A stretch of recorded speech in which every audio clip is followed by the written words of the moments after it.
Bonjour, bienvenue à toutes et à tous pour cette nouvelle vidéo consacrée au concours de mathématiques Kangourou pour la session sujet B qui correspond aux classes de 6e et 5e pour l'année 2020.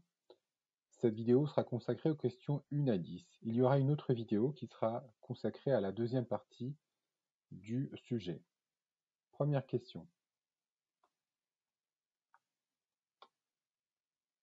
Combien vaut la moitié de 2020? Eh bien, la réponse est assez simple, c'est la C. On additionne la moitié de 2000 plus la moitié de 20, ce qui nous fait 1010. Deuxième question. Le carré ci-contre est divisé en petits carrés blancs ou gris. Quel est le carré obtenu en inversant le gris et le blanc?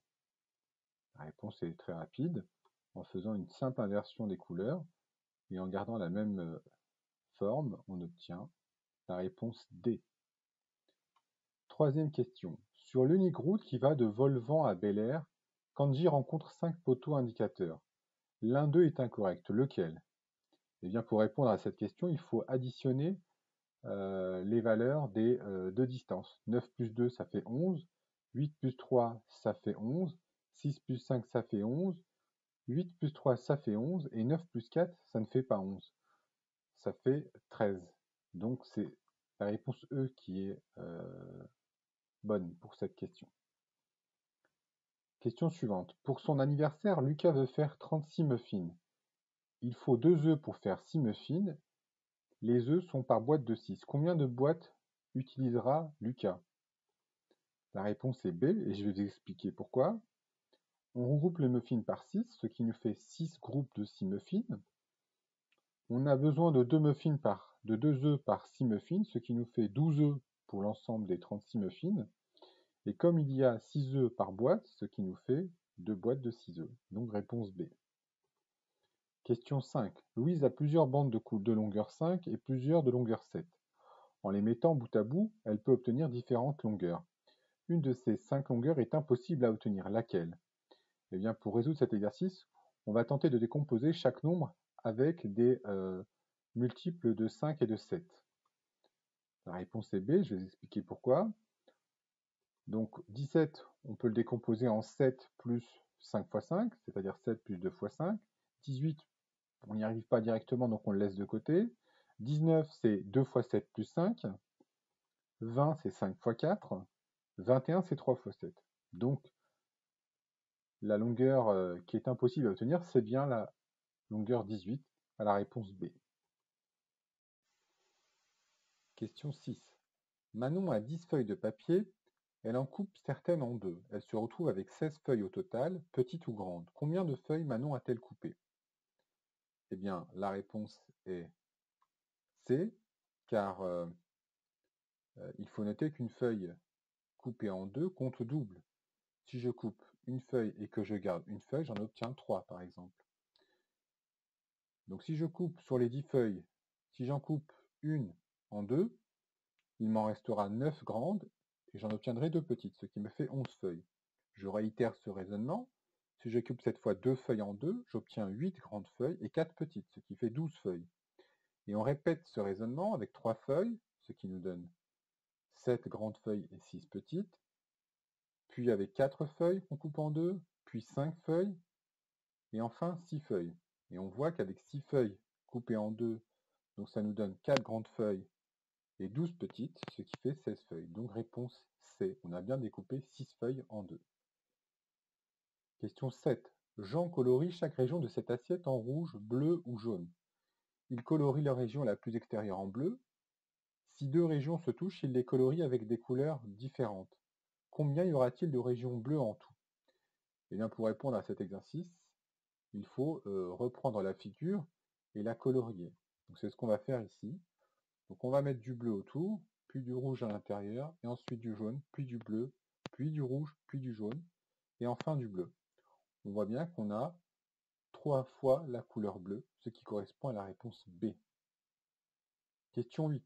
4 paniers contiennent respectivement 1, 4, 6 et 9 pommes. Combien de pommes au minimum faut-il déplacer pour qu'il y ait le même nombre de pommes dans chaque panier? La réponse est C, je vais vous expliquer pourquoi. Donc dans le panier 1, qu'on l'appelle P1, il y a une pomme, le panier 2, 4 pommes, le panier 3, 6 pommes, le panier 4, 9 pommes.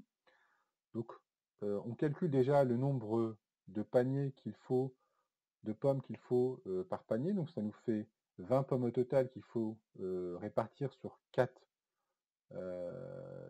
paniers, ce qui nous fait 5 pommes par panier. Donc ce qu'on va faire, c'est que sur le panier 4, on va enlever 4 pommes pour les mettre dans le panier 1. Sur le panier 3, on va enlever une pomme pour la mettre sur le panier 2. Donc au total, on aura déplacé 5 pommes. Réponse C. Question 9. Un chien et un chat se déplacent le long du chemin tracé en gras sur le dessin. Au même instant, le chien part de P, du point P, et le chat part du point Q. Le chien se déplace 3 fois plus vite que le chat. Où vont-ils se rencontrer?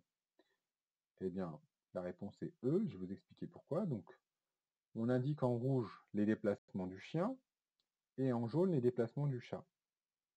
Le chien se déplace 3 fois plus vite, donc il avance plus vite. Le chat avance d'une longueur. Le chien de 3, le chat de 1. 3, 1, 3, 1. Et donc, le chien et le chat se rencontrent au point E. Exercice 10.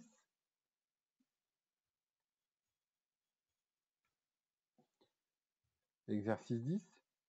Une chauve-souris sort de sa caverne et voit l'heure sur la pendule digitale. 20h20. Lorsqu'elle revient, elle se suspend la tête en bas et voyant alors la pendule, elle voit de nouveau 20h20. Pendant combien de temps la chauve-souris est-elle sortie? La réponse, c'est la réponse E et on va voir pourquoi. Au départ, la chauve-souris a la tête à l'endroit, donc il est bien 20h20 quand elle sort. À son retour, elle a la tête à l'envers et donc elle voit toujours 20h20. Ce qui donne en fait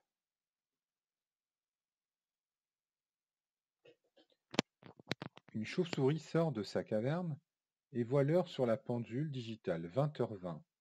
Lorsqu'elle revient, elle se suspend la tête en bas et voyant alors la pendule, elle voit de nouveau 20h20. Pendant combien de temps la chauve-souris est-elle sortie? Eh bien, la réponse est la E. Au départ, la chauve-souris a la tête à l'endroit et il est bien 20h20. À son retour, elle a la tête à l'envers et elle voit 20h20. Ceci s'explique de la manière suivante. Donc, en fait, quand elle a la tête à l'envers, il est 2h02. Donc, ce qui donne 2h02. Elle est donc sortie 40 minutes, plus 3 heures, plus 2 heures, ce qui nous fait 5h42. Merci pour votre attention. Je vous invite à suivre la prochaine vidéo qui sera diffusée pour les questions 11 à 20. Merci.